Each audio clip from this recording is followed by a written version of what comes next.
नमस्कार, खबर सहारनपुर से मैं अनिल कुछाड़िया। आज की मुख्य खबरें। दिल्ली रोड पर बाइक लेकर आए ट्रक के चालक केबिन में लगी आग। दमकल कर्मचारियों की सक्रियता के चलते टला बड़ा हादसा। एसडीएम सदर के नेतृत्व में ग्राम खुर्द में निरस्त पट्टे की जमीन को कराया गया कब्जा मुक्त। दुष्कर्म मामले में शेष आरोपियों की गिरफ्तारी की मांग को डीआईजी से मिला कांग्रेस का डेलीगेशन। अपना दल एस के राष्ट्रीय सचिव डॉक्टर राघवेंद्र सिंह व अजीत बैंसला ने ली सर्किट हाउस में संगठन की समीक्षा बैठक। हाफिज शब्बीर मेमोरियल शैक्षणिक एवं सामाजिक समिति ने 10 मेधावी छात्राओं को प्रदान की छात्रवृत्ति। भारत महात्मा गांधी फाउंडेशन ने मुख्यमंत्री से की भीख मांगने वाले बच्चों व गरीब लोगों के पुनर्वास की मांग। पुरानी अनाज मंडी स्थित श्री राधा कृष्ण मंदिर में की गई कोरोना महामारी को समाप्त करने की प्रार्थना। रेलवे पेंशनर समाज की मासिक बैठक में दी गई पेंशनर्स को आयकर रिटर्न संबंधी जानकारी। मां शाकंभरी देवी मंदिर पहुंचकर श्रद्धालुओं ने माता के दर्शन कर मांगी मन्नतें। नगर में श्रद्धा व उल्लास के साथ मनाया गया नवमी का पर्व। घरों व मंदिरों में किया गया कन्याओं का पूजन। एनएमसी फार्मा 100% प्राकृतिक।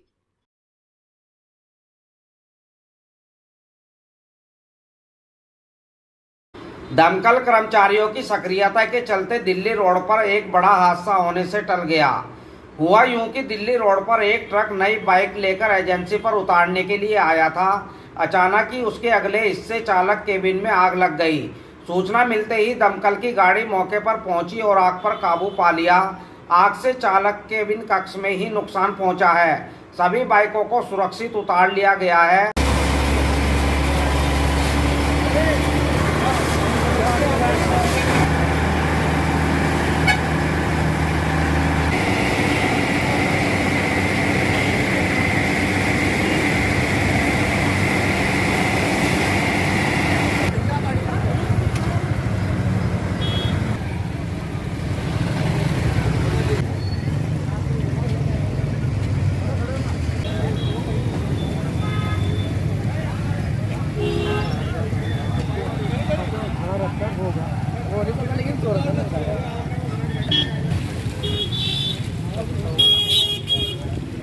कितने का है?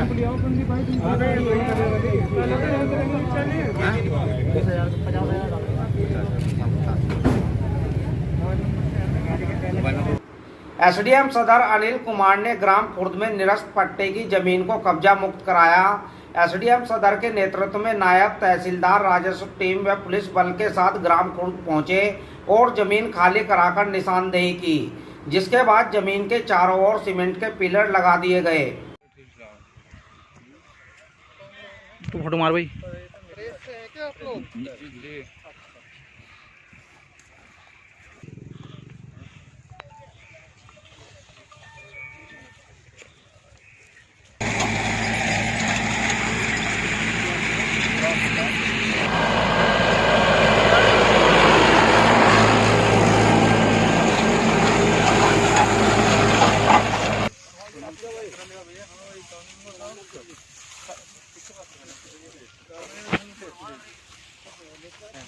ग्राम तिपरपुर में खसरा संख्या 154 और 155 की ज़मीन को कब्जा मुक्त कराया गया है। खसरा 154 की ज़मीन नवीन प्रति थी, जिस पर आसामी के रूप में इमरान व इनाम का नाम दर्ज हो गया था। पहले उसे खारिज करके राज्य सरकार का नाम दर्ज कर दिया गया है। और खसरा संख्या 155 जौहड़ की ज़मीन है। इन दोनों की लगभग 2 एकड़ भूमि पे से आज अवैध कब्जे हटवाए गए हैं। अवैध कब्जे हटा के जौहड़ की खुदाई और इसका सौंदर्यीकरण कराया जाएगा। लगभग ये अभियान ये अभियान निरंतर जारी है। लगभग तहसील सदर क्षेत्र में ही पिछले 1-1.5 साल में हम लोगों ने 40,000 बीघा सरकारी जमीन कब्जा मुक्त कराई है। और ये दुष्कर्म पीड़िता के मामले में आज कांग्रेस के प्रतिनिधिमंडल ने डीआईजी से मुलाकात की और शेष आरोपियों की गिरफ्तारी किए जाने की मांग की। इससे पहले कांग्रेस का प्रतिनिधिमंडल पीड़िता के गांव पहुंचा और पूरे मामले की जानकारी ली। प्रतिनिधिमंडल में जिलाध्यक्ष चौधरी मुजफ्फर अली, भेट विधायक नरेश सैनी, देहात विधायक मसूद अख्तर व AICC सदस्य जावेद साबरी शामिल रहे। अपना दल एसके राष्ट्रीय सचिव डॉक्टर राघवेंद्र सिंह व अजीत बैंसला ने सर्किट हाउस में संगठन की समीक्षा की। उन्होंने संगठन को पूरी तरह सक्रिय रखने व मजबूत करने के निर्देश दिए।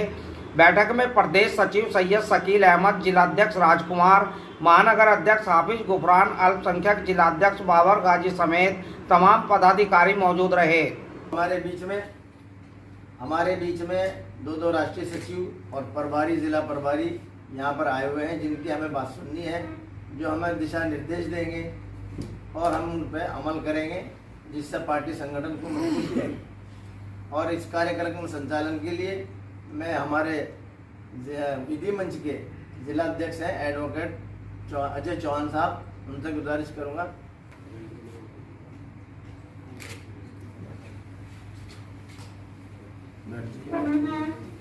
अभी अजीत बैंसला जी से बात हो रही थी, राघवेंद्र प्रताप सिंह जी से बात हो रही थी। दोनों पार्टी के बहुत हाईकमान की हैसियत के आदमी हैं। बता रहे थे कि अब पार्टी पश्चिमी उत्तर प्रदेश में पूरी ताकत के साथ काम करने जा रही है। हमारी पार्टी की राष्ट्रीय अध्यक्षा आदरणीय अनुप्रिया पटेल जी के निर्देशानुसार पश्चिमी उत्तर प्रदेश में संगठन को मजबूत करने के लिए एक कमेटी का गठन किया गया है। इसमें मैं स्वयं डॉक्टर राघवेंद्र प्रताप सिंह राष्ट्रीय सचिव, मेरे दूसरे साथी अजीत बैंसला जी राष्ट्रीय सचिव अपना दलेश, हम दोनों लोगों की जिम्मेदारी दी गई है कि पश्चिमी उत्तर प्रदेश के प्रत्येक जनपद में हम लोगों को दौरा करना है, भ्रमण करना है, संगठन के हालात का जायजा भी लेना है। जहाँ जो परिस्थिति है, संगठन को मजबूत करने के लिए, ताकतवर बनाने के लिए पश्चिम उत्तर प्रदेश में जो पहल है वह रिपोर्ट माननीय राष्ट्रीय अध्यक्षा जी को सौंपना है। देखिए, जैसा अभी जो हमारे साथी राघवेंद्र जी ने बताया, हमारे राष्ट्रीय अध्यक्ष जी ने, बहन अनुप्रिया पटेल ने एक कमेटी बनाई है और उस कमेटी का उद्देश्य ये है कि पूरे पश्चिमी उत्तर प्रदेश में प्रत्येक जनपद में हम लोग जाएं और वहाँ की जो ज़मीनी हालात हैं लोगों से बात करें, वहाँ सारे पदाधिकारियों से बात करके और उसकी रिपोर्ट जो है वो बहन जी को देनी है। कहीं भी किसी भी ज़िले में अगर जिलाध्यक्ष बदला जाना है उस रिपोर्ट के आधार पर तय होगा। कहीं जो पुराने निष्क्रिय लोग हैं उनको बदला जाएगा, उनकी जगह नए सक्रिय लोग आएंगे। हाफिज शब्बीर मेमोरियल शैक्षणिक एवं सामाजिक समिति द्वारा नूर बस्ती में छात्रवृत्ति वितरण समारोह का आयोजन किया गया, जिसमें मुख्य सलाहकार मोहम्मद फहीम चौधरी ने 10 मेधावी छात्र छात्राओं को छात्रवृत्ति प्रदान की। इस दौरान मोहम्मद कमर, मोहम्मद कयूम, मोहम्मद असगर, अब्दुल रहमान, सिद्धार्थ सिंह, वसीम चौधरी, शिवम शर्मा, शाहरुख गौड़, फरहान अंसारी आदि मौजूद रहे। अच्छी तालीम, अच्छी शिक्षा ग्रहण तो करना चाहते थे, लेकिन उस समय उनके पास पैसे नहीं थे और विवशतापूर्ण मजबूरन उन्हें उस समय अपनी शिक्षा बीच में ही छोड़कर छोटी सी उम्र में ही पैसे कमाने के लिए अपने जीवन को धकेलना पड़ा।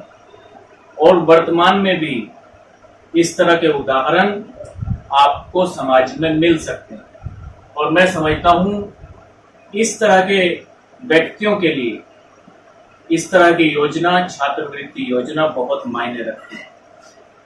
इसी कारण हमारी समिति हाफिज शब्बीर मेमोरियल शैक्षणिक एवं सामाजिक समिति जहां विभिन्न कार्यक्रमों का आयोजन करती है, उसमें से एक छात्रवृत्ति योजना का आयोजन करते हैं, जिसके अंतर्गत हम गरीब और मेधावी छात्रों को छात्रवृत्ति वितरित की जाती है। भारत महात्मा गांधी फाउंडेशन ने भीख मांगने वाले बच्चों व गरीब लोगों के पुनर्वास की मांग मुख्यमंत्री से की है। आज राष्ट्रीय अध्यक्ष मसरूर कुरैशी ने कलेक्ट्रेट में मुख्यमंत्री के नाम संबोधित ज्ञापन जिला प्रशासन को सौंपा। उन्होंने कहा कि भीख मांगने वाले बच्चों को भी समाज की मुख्य धारा में लाए जाने की जरूरत है। नाम मसरूर कुरैशी है जी। किस संबंध में आज यहाँ पर आए हैं? भाई साहब, ये हमने DM साहब को ज्ञापन दिया है। अल्मोड़ा में प्रधानमंत्री जी को भी ज्ञापन दे चुके हैं। गरीबों के लिए ज्ञापन हम लोग ये दे रहे हैं हर जिले वाइज। जो गरीब के बच्चे, गरीब के महिलाएं भीख मांग रही है, मस्जिद मंदिर के आगे रोड में भीख मांग रहे हैं, उनके लिए हमने ज्ञापन दिया है प्रधानमंत्री जी से हमने मांग की है आप लोगों के द्वारा कि जो भीख मांगने वाले बच्चे, महिला, बुजुर्ग भीख मांग रहे मस्जिद, मंदिर, गलियारों में, उनके लिए प्रधानमंत्री जी व्यवस्था करें, उनके रहने सहने की, खाने पीने की। पुरानी अनाज मंडी स्थित श्री राधा कृष्ण मंदिर में नवरात्र के मौके पर कोरोना महामारी को समाप्त करने के लिए विशेष पूजा की गई। आचार्य पंडित परगीत कौशिक ने कहा कि हमारे जीवन में नवरात्र का विशेष महत्व है। नवरात्र में भक्तों की कामना जरूर पूरी होती है, इसलिए विश्वव्यापी महामारी को समाप्त करने के लिए देवी माँ से विशेष प्रार्थना की गई।